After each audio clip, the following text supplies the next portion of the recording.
Hey guys, I'm really hungover, so I'm learning about different countries in our world, and I've learned about 3 places in the world so far, and I'm gonna share some facts about what I've learned because it's really interesting, and I just think it's gonna be really random, and this is not gonna be thought-provoking at all. It's just interesting, and I'm gonna share the knowledge because some of the things I found out are so interesting to me. I have no idea if this podcast is gonna do well, but oh well. So I'm just gonna explain how this happened. So I was learning about astrocartography, one of the two. Basically, it's like astrology, but it gives you a map version. It puts different things on a map. I don't know. Anyway, so I started looking at the map, on Google Maps, and then I accidentally clicked on somewhere, and I was like, oh, I had no idea that was there. It was South Sardinia, if you wanted to know where, and I started thinking that's there and that's close to there, but then that's over there, and then when you learn some roads and you're looking at roads and you're like, oh shit, that road is right by that road, and then that road leads to that road, and it all kind of starts to add up in your head. It was the same thing as happening to me with South Sardinia. I was like, no way, is that just above Tunisia, but then it's also below Italy, and I don't know, it just made sense to me. And then I was like, I wonder where else there is in the world that is near somewhere else. So what I did was I swiped my phone, so the map was I don't know, I kind of imagined it I was spinning a globe.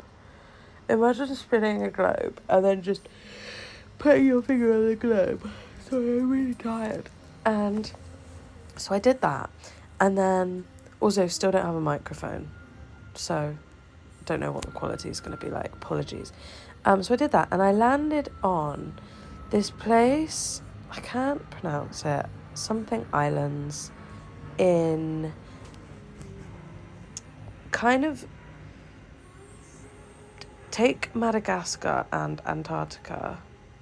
I think it's Antarctica, the one at the bottom, not the one at the top. I forget. I'm sorry. It's kind of it's closer to Antarctica, but it's kind of in the middle of them both. So it's in the Indian Ocean. And I feel like I need to find out what it's called. Hold on. Oh, it's called, it's French, so my pronunciation is going to be really bad. Lac Marville. That's probably not how you pronounce it. And also, I don't speak any French at all. So I don't know how you pronounce it or anything. But the pictures are beautiful. Because obviously it's surrounded by ocean. It's also known as the Desolate Islands because apparently it's super uninhabitable. And I found out that only a small group of researchers live there, and it's a French-owned island, which makes no sense because it's literally on the other side of the world to France. And I found out that you can go there, but there's 4 trips a year where they take 8 to 12 people to the island, and it costs $9,000, and you have to go on a boat, and it's apparently really treacherous because it's not by anything either. It's not near anything. It's not there's no airport, there's nothing there. It's completely uninhabited. But they have elephants and they have seals and they have all these cool different animals, but it's super cold. It's highs of 10 degrees. That's their max temperature, and it's apparently really windy, really, really windy.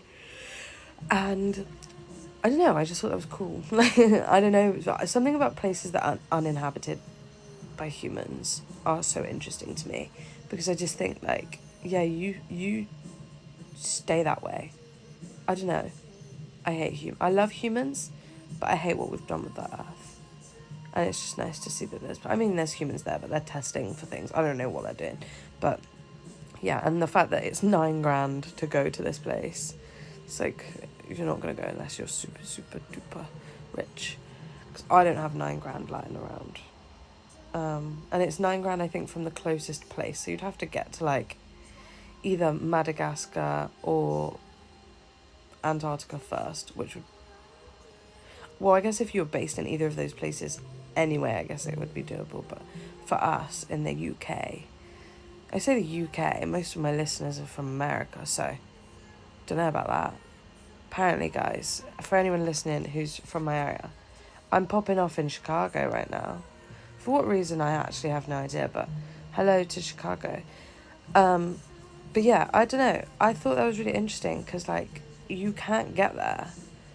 Like, it's literally referred to as the Lonely Islands. Like, I thought that was so interesting. Anyway, so after I stopped researching that, because there wasn't actually that much to research about that place, because there's literally nothing, like, no one goes there, so there's nothing to report. But the sea is beautiful there. Like, if you Google it, the lake, the lac, LAC, I don't know if that means lake.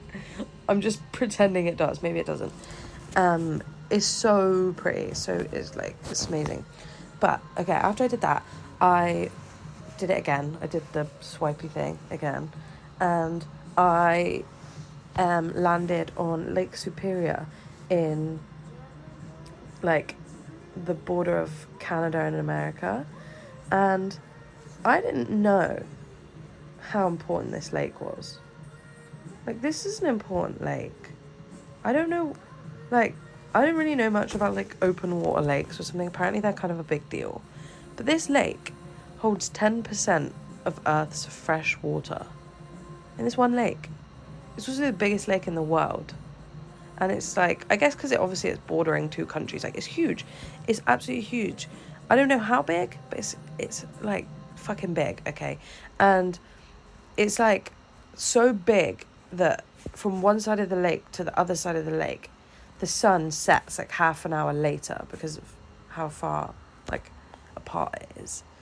And it also said that, like, a lot of people have died in the lake, especially in, like, the olden days. There was, like, a lot of shipwrecks, and apparently there's, like, over 10,000 dead bodies in the lake. But apparently one thing is that because I think it's probably because it's so deep, but because it's so deep, like, people just don't resurface. The way it was written on the website was, like, she keeps her bodies or something. They referred to the lake as a she. I think that's the thing that people do. But they were like, it's a known thing that, like, if you drown, you're not coming back up. Like, she keeps her bodies. But yeah, I don't know. It's got its own tide. I don't know if that means it's, like, treacherous, because I think it's, like, a popular swimming spot for a lot of people. But I do think that it's interesting that it's, like, got a tide. I don't know why the fact that it has a tide interested me so much, but that really, like, I was like, maybe it's because I'm used to, like, Clevedon Marine Lake or something that's just, like, a body of dirty water, but it's, like, got its own tide, and it's, like, apparently one of the cleanest lakes in the world. Like, it's super clear, and it's like apparently the you can see down, like, because I think it said online that it's, like, the average depth is, like, 150 meters, and in the deepest point it goes down to, like, 400 meters deep, but apparently you can see down, like, 30 meters deep, which is kind of far. Like, if you think about it, it's really fucking far to be able to see in a lake. I don't know, like, anyone who's been to Clevedon Marine Lake will know what I mean when I say you can't see down. It's not clean like that. So yeah, but I thought that was really interesting. Like, I was on this, like, fact website about it. Oh, here's another fun fact for you about Lake Superior. If you took all the water out of the lake, you could cover North and South America with a foot of water. So effectively, you could drown the whole of North and South America with Lake Superior. That I'm sorry. Excuse my pun, but that is superior. I'm sorry. I'm so sorry. I haven't been hungover in so long. But I think this is a good way to deal with it. What else did I learn? I don't really think I learned much more about Lake Superior. But what I did learn about was Gabon. I think I'm pronouncing that right. Gabon. I feel like Gabon probably sounds better. So I did it again, spun the map, and I landed on Gabon in Africa, which is right on the equator. And let me tell you, I fell down a rabbit hole with this country. I don't know what it was about this specific country. This country pulled me in. I'd actually never heard of it before. Like, there were so many places I was like, I've never heard of that country before. So the first thing I did was just like looking at the pictures, and it's coastal. It's like right on the equator. It's coastal, and it's super rainforesty. I think like 4/5 of the country are like thick, dense rainforest. And then the capital city, which is called like Lavia, or I don't know. I don't know anything. I can't pronounce things. It's also like French kind of inspired because of the slave trade, which I'll get onto in a sec. But it's all kind of Frenchy sounding. So I don't speak French. And so it's like, sorry, I just had a bit of a mind blank. So their main like capital city is right on the coast, and they're like all the people that don't live in like that live in like the urban areas live by the coast, because obviously it's more habitable for that lifestyle to be on the coast. Their national sport is football. I also learned that in 2012 at the London Olympics they won their first gold medal for taekwondo, which, Rowan, if you're listening, taekwondo. Sorry, my friend Rowan is really good at taekwondo, so I thought I'd include that for her. And so apparently it took them ages to like get recognised to be able to go to the Olympics, and they didn't get recognised until like the 80s. And they got to go to their first Olympics, and now they've got an Olympics team and have a medal. I don't know if they have any more medals. It just said about the one, but I don't know. It was just like super interesting, and like obviously because it's. Do you know one thing that I thought was really interesting, and I think I was just being dumb, right? But I was looking on the map and I was looking at Africa, and I noticed that the equator, the strip in the equator, was super green, not dry. Like the dry deserty bit is more up north, like sort of just below. I'm from Tunisia, so that's right at the top, like right very very peak, and right below sort of end of Tunisia is where it starts getting deserty, and then there's like a band of like deserty, like if you look on the map you'll see what I mean, and then below that it gets super green, and then it kind of does the same thing like on the bottom. I don't know, it's kind of hard to explain, and I might be getting it wrong because I'm just going off the image in my head, which could be a lie. But yeah, anyway, so I was like, I always thought that because it was so hot it was dry on the equator line, not above the equator line. And then I started learning, and I don't know if this is like representative for the whole of the countries across Africa on the equator line, and I'm going to butcher this name. I'm going to butcher the name of it. Oh dear, I've forgotten. So they have the highest concentration of... Oh, hold on. I don't know if this is going to keep recording if I go off. I'm just try it. Is he still recording? Oh, it is. Okay, amazing. I'm going to have to Google it because I've forgotten. They have the highest concentration of... Oh, dear. It's like, I know how to say it, but I don't. Manganese. What is manganese, you might be asking? So it's basically a mineral that is super, like, concentrated at the Earth's crust. It's like part of the... I don't know if it's like part of the Earth's crust or it comes from the Earth's crust or whatever. Anyway, this country basically produces the most of it ever in the world. They have so much of it. And so I was looking up what this manganese, I'm probably pronouncing it wrong, so I do apologise. I've learnt a lot of big words today. I was looking at what it does, and it was saying that it's super, super essential for plant growth and like wildlife and agriculture and everything like that. And then I thought, if this runs across the whole equator line, that would make sense as to why it's so green. If there's this huge production of this mineral that is super integral for plants to grow and for nature, and it's hot, which means that, you know, plants can like photosynthesize quicker and they can grow quicker, and there's more light and there's more sun. And I also, because it's a rainforest, I assume it does rain, which means I've like solved the riddle in my head of, because I've always thought that it was dry and it was like barren, not barren, but like, you know, like deserty environments. But that's not there on the equator, because they have this rich mineral production along with rain, obviously from the rainforest, not from the rainforest, but you know what I mean, there's rain. And the sun, it's the perfect environment for like nature to thrive. Oh my God. Sorry, you know when you hear a noise come from your house and it kind of sounds like someone's breaking in? Anyway, so I just thought that was so interesting. And to me, I think I probably sound like such an idiot. I probably sound like really, really like, what's the word? Ignorant right now. But better late than never to learn.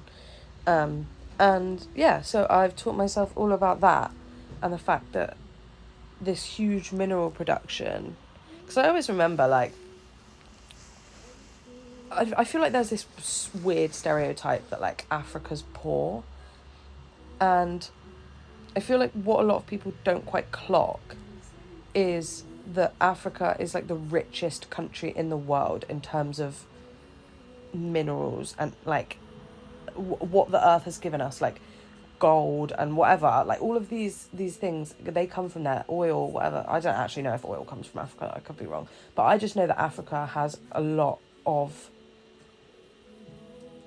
everything, and that's why I say we, England, France, I don't know who like colonized, we colonized mostly, but we just took it all.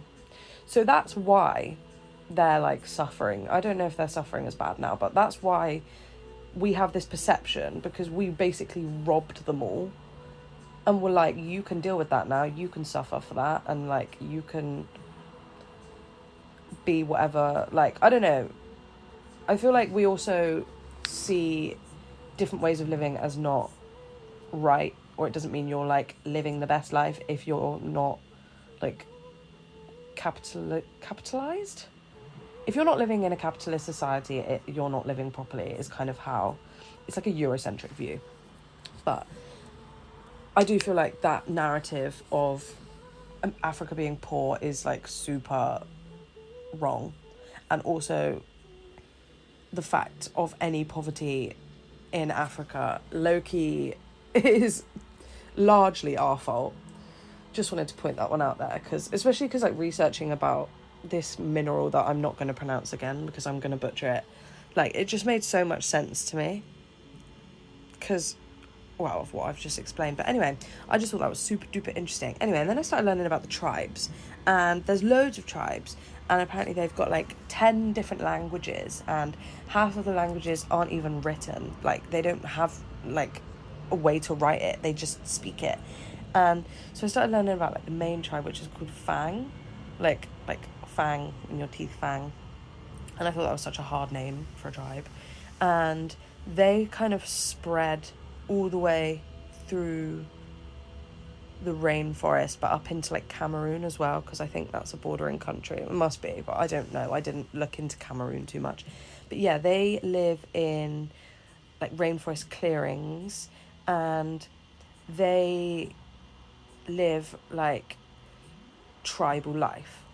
And I was like doing my research on them, and basically they live like basically outside. The only time they go inside, so they have like huts obviously, but that's like either if it's raining or just to sleep. Like they really don't use them as the way we have like a house or was going to say a car, but a car's not really the same. I just view my car as my house.